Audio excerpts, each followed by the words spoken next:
Pinagkakaguluhan ng maraming tao itong isang lalaki na napakagaling gumawa ng mga appliances. Ang pangalan niya ay si Tupan. Isa siyang magaling gumawa ng mga appliances sa mabilis na oras.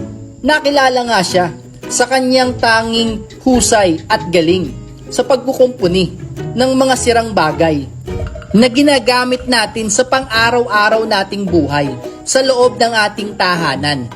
Sumobra na nga talaga ang sikat nitong si Tupan.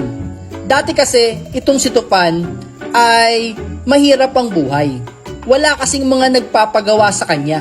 Kaya nga naman wala siyang kinikita. Pero dahil nga sa galing nitong magkumpuni ng mga sirang bagay ay nakilala siya. Lalo na sa social media.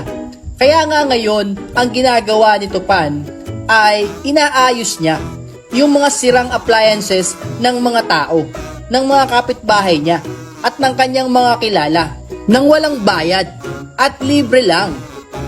Panoorin ninyo kung paano ayusin ni Tupan itong mga sirang gamit sa bahay ng sobrang bilis.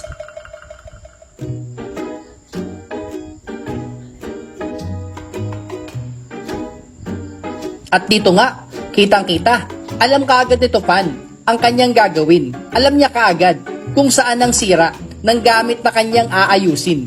At ang bilis-bilis niya, kaya talagang marami ang namangha sa kanyang anting galing.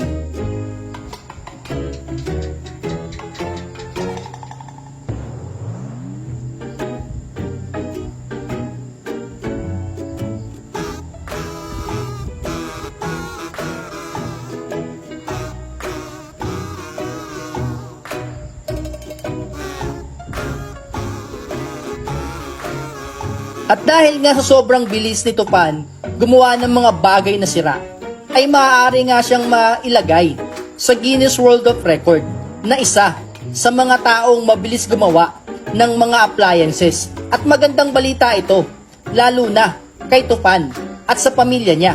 Dahil nga nabanggit ko kanina na itong si Tupan ay dati walang kinikita, wala siyang pera dahil nga walang nagpapagawa sa kanyang shop. Pero dahil nakilala nga siya sa social media at dumami ang kanyang mga supporters, followers, ang laki na ng kanyang mga kinikita dito.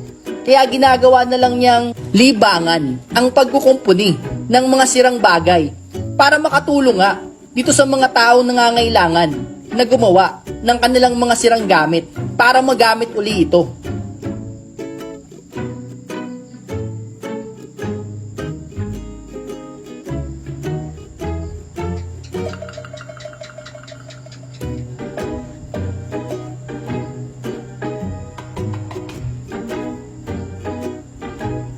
Talaga nga namang pinagpapala itong si Tupan dahil nga naman sa kanyang mabuting puso na gumawa ng libre at wag magpabayad sa mga inaayos niyang mga appliances.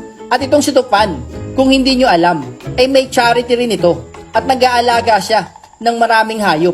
Tumutulong din siya sa mga hayop na nangangailangan ng aruga. At syempre naman, tumutulong siya sa kanyang pamilya. Ano ang masasabi nyo dito kay Tupan? Tama nga kayang mapunta siya sa Guinness World of Record para sa pinakamabilis gumawa ng mga sirang appliances? I-comment ninyo para malaman natin at makarating sa kanila.